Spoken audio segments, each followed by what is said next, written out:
Mark chapter 7. And there gathered together to him the Parishim and certain of the scribes, who had come from Jerusalem, and had seen that some of his disciples ate their bread with defiled, that is, unwashen hands. For the Parishim and all the Yehudim, except they wash their hands diligently, eat not, holding the tradition of the elders. And when they come from the marketplace, except they bathe themselves, they eat not. And many other things there are which they have received to hold, washings of cups and pots and brazen vessels. And the Parishim and the scribes ask him, Why walk not thy disciples according to the tradition of the elders, but eat their bread with common, that is, unwashed hands? And he said to them, Well did Yeshayahu prophesy of you pretenders, as it is written, This people honoureth me with their lips, but their heart is far from me. But in vain do they worship me, teaching as their doctrines the precepts of men. Ye leave the command of God, and hold fast to the tradition of men. And he said to them, Full well do ye reject the command of God, that ye may keep your tradition. For Moshe said, Honour thy father and thy mother, and he that speaketh evil of father or mother, let him die the death. But ye say, If a man shall say to his father or his mother, That wherewith thou mightest have been profited by me is Qurban, that is to say, given to God, no longer are ye leaving him to do anything, nothing for his father or his mother, making void the word of God by your tradition, which ye have delivered. And many such like things ye do.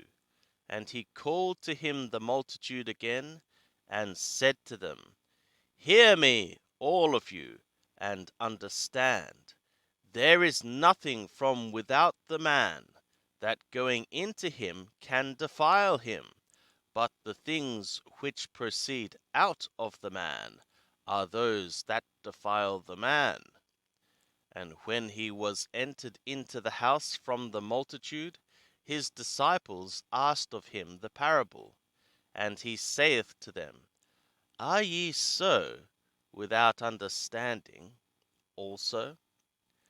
Perceive ye not that whatsoever from without goeth into the man, it cannot defile him, because it goeth not into his heart, but into his belly, and goeth out into the draught or duct, cleansing all the foods from defilement from unwashed hands?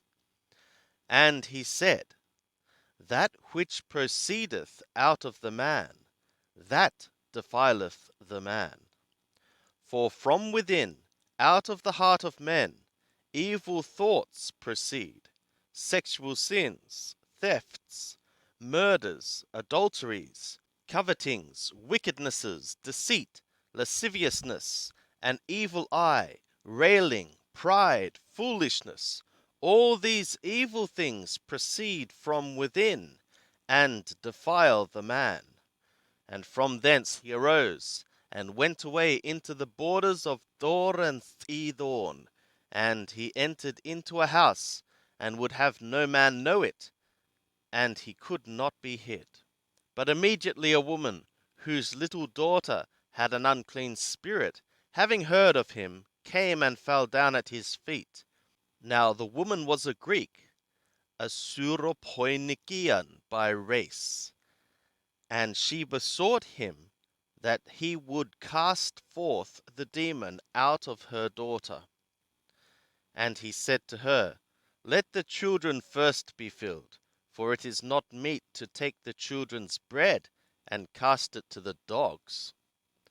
But she answered and saith to him, Yea, Lord, even the dogs under the table eat of the children's crumbs. And he said to her, For this saying, go thy way, the demon is gone out of thy daughter. And she went away to her house, and found the child laid upon the bed, and the demon gone out.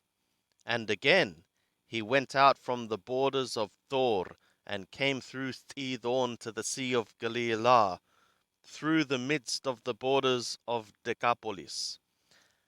And they bring to him one that was deaf, and had an impediment in his speech, and they beseeched him to lay his hand upon him. And he took him aside from the multitude privately, and put his fingers into his ears, and he spat, and touched his tongue.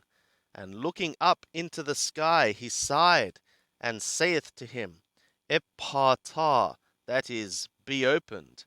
And his ears were opened, and the bond of his tongue was loosed, and he spoke plain. And he charged them that they should tell no man, but the more he charged them, so much the more a great deal they published it.